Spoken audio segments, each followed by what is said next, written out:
Hi everyone, my name is Charlie and today I have my December wrap-up.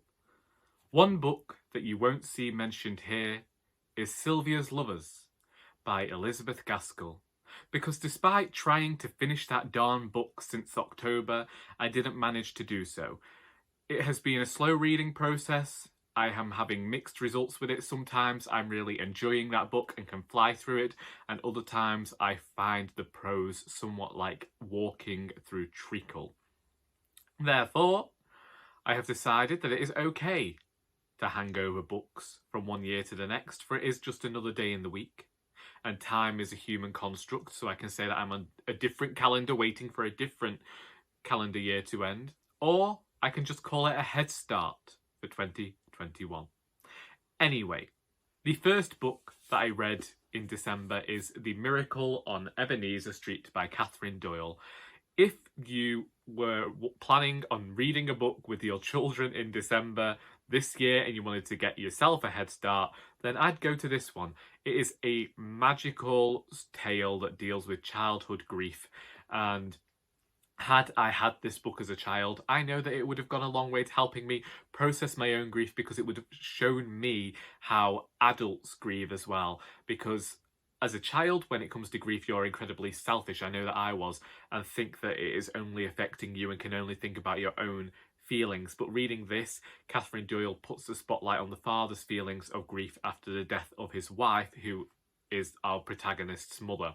This riffs on A Christmas Carol in a fantastic manner and brings in some more of the magic I've come to expect from Doyle's prose. She has a very interesting mind. She discusses the mythology behind Elf on a Shelf, which I have no idea about. I might ask my nephew one day, but I'm not planning on it. Either way, she takes different tropes from A Christmas Carol and turns them on their heads. As I say, there's magic here. The ending I felt was a bit abrupt, but I think maybe that's me looking at it as an adult, and that a child reading this would really enjoy themselves. And it's just a great, fast, middle grade book with family and magic at its core, and I thought it utterly charming. Next, I read The Life of Our Lord by Charles Dickens. This was an incredibly fast read. It presents children with biblical tales that are well known. I should say our most known biblical tales.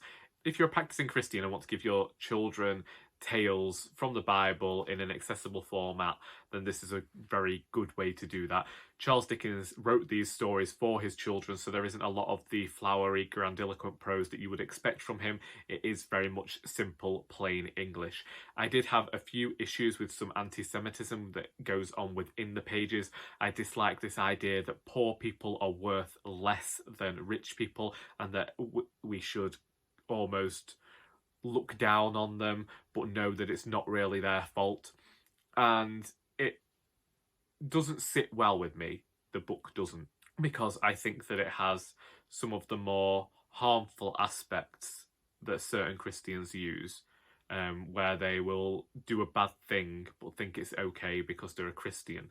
Yeah, Dickens does that a few times, and yeah, I do think he's able to present the stories in a good manner. It's just when he starts giving his own opinions that we end up with something of a problem, because they are a bit outdated. That's the kindest way that I can put it. I will be donating this copy to the charity shop. I've now read it, and it was just that it was Dickens, and I wanted to continue and read all of Dickens that I could find. I've done it. I don't need to revisit it.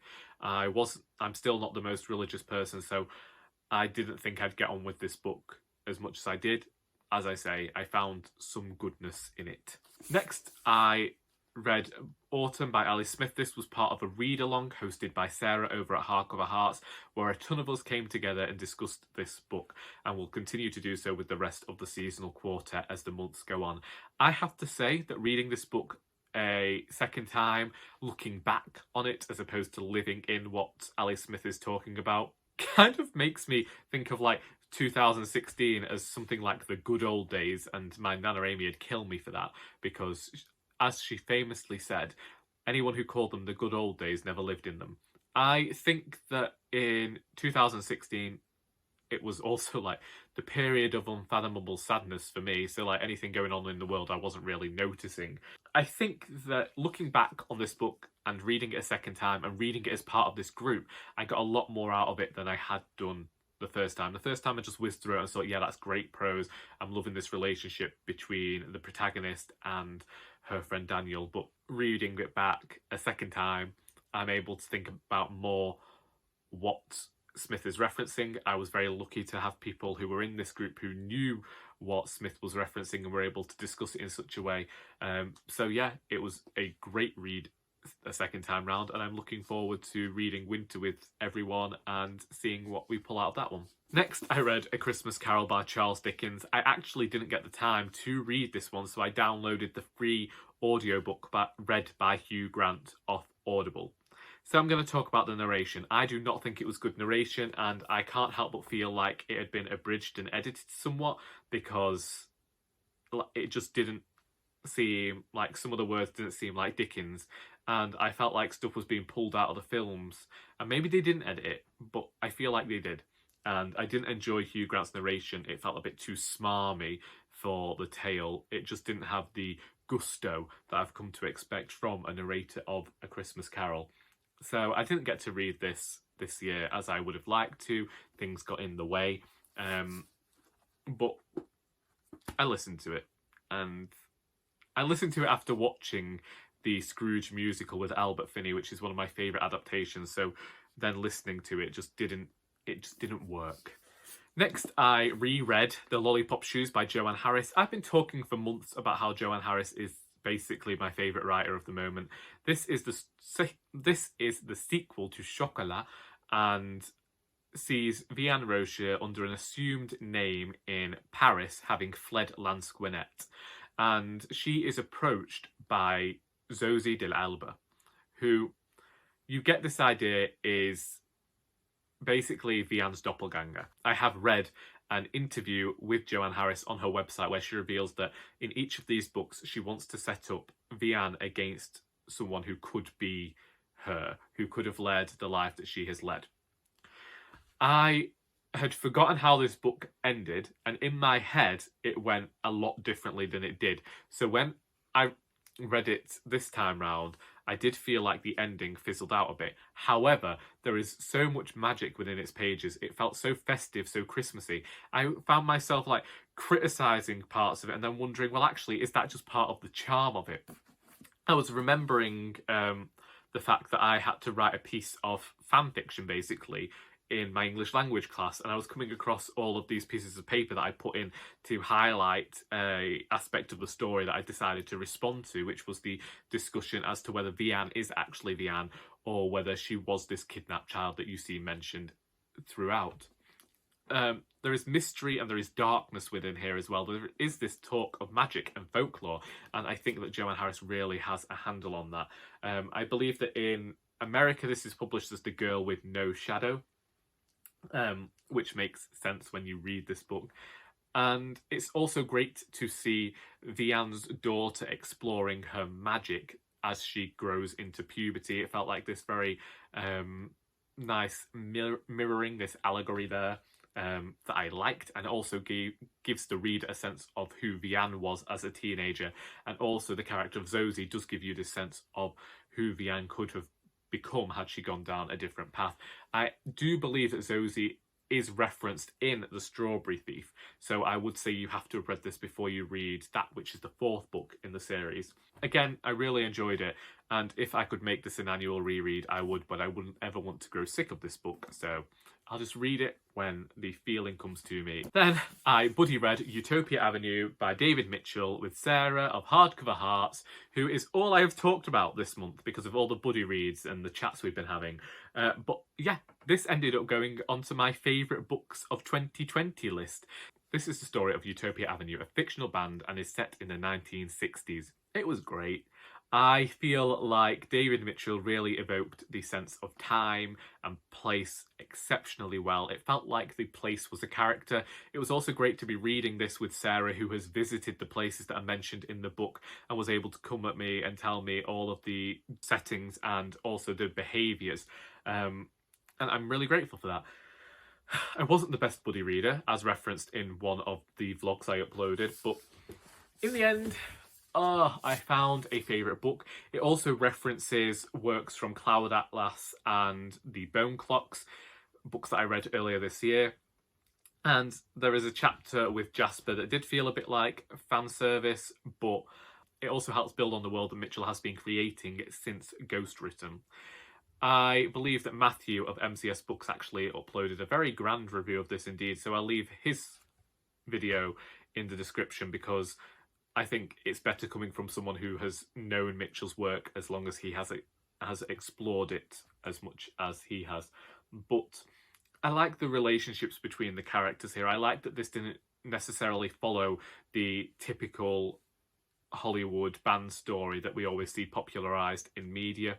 It felt very natural, though. It did feel a bit like a TV drama at times, but that worked for me when we had so much going on in the band. It worked to actually emphasise that these people are real people and they all have their own stories, and I think that Mitchell got the balance correct.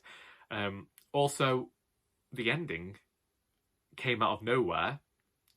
It had been hinted at, and I could see where it came from, and I saw it coming as we approached it, but it still left me feeling a tiny bit sad, because by the end of this book I'd felt like these characters were real people. They were living in my head rent-free, and for the ending they got, whilst it was the ending that I felt the book needed, it didn't help me feeling the tiniest bit heartbroken.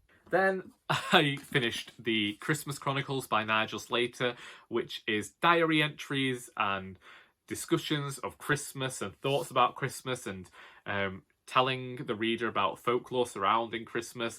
This book has been popular on BookTube for so long that I thought I should finally get a copy. It did inspire me to start experimenting in the kitchen more, and there are certain recipes in here that I would like to try, although Nigel Slater is definitely not a vegetarian and talks about pork fat too much for me to like. Me and Mr. Slater would disagree about Christmas. He has his own approach to Christmas, and I respect that.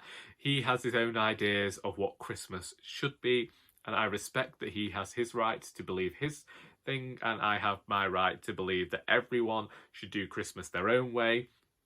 And to me, there is nothing I love more than a tacky Christmas. If I could deck this house in nothing but horrible tinsel and really, really the worst, most tackiest ornaments in the world, then I would do so.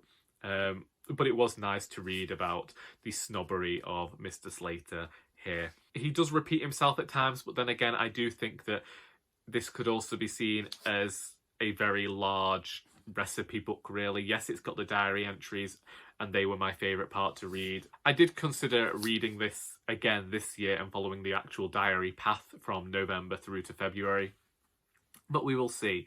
I liked, as I say, finding out more about Christmas and more about the tradition, and I think that some of the books Nigel Slater mentions I will go out of my way to find, because Christmas is one of those strange times of year for me, in that I really like celebrating and talk throughout the month about how I like to see gift giving as emphasising showing gratitude to people, but there's still this hint of religious, there's still this religious aspect there that I contend with. So I might go and look at some of these other books to see how it became such a big phenomenon. Also, some of the pictures in here did make me jealous, I won't lie. It also had me craving Stollen and all of the sweet things, and we know that I gave up sugar, so like I was having a slice of Christmas cake after reading that, and then I was just feeling guilty about it. Ugh. And then the last book that I read in 2020 was Carpe Jugulum by Terry Pratchett, which actually was quite strange because I started off the year listening to Hogfather. It was nice rounding off of things anyway. Carpe Jugulum sees Terry Pratchett use the witches to take on the classic vampire story, and as we enter into the 20s with these books, I am adoring them more than I did at the start 23 books ago, I think. I think Terry Pratchett here found a comedic voice that really worked. We were getting more of that parody that I like to see, but there was also discussion of gender, there was discussion of controlling society, and it was all done through this lens of the vampires coming to manipulate people in the kingdom, whilst also being hilarious because it featured the witches, who I'd always thought I would like their stories, but it's only the last few that I've begun to really sink my teeth into them. Again, no pun intending, I was just looking for a laugh. I like this book. I am really enjoying exploring the Discworld now, and will continue to use my Audible credits to buy the books up, because, yeah, they have reached a point that now they're just comfort listens, and I look forward to revisiting them once I've got through the entirety of the series. And also some great characters in here. I think Agnes slash, I can't, what's her name? It begins with a P now. Perdita? No, I don't know. Anyway, I liked her character. I like seeing the witches discuss age and everything. I like the talk of the common. It really worked well for me. So yeah, it did actually end up making the final few reads of witches and magic, and that was fun for me. Them's the books. That was my final wrap up of 2020, and that's that year done. I will probably have to record a best books of 2020 at some point, won't I? But I did share a post on Instagram. Will that count? Anyway, if you've read any of these books and would like to discuss them, then please feel free to do so in the comments. I hope that you've enjoyed this video, and until next time, that is all.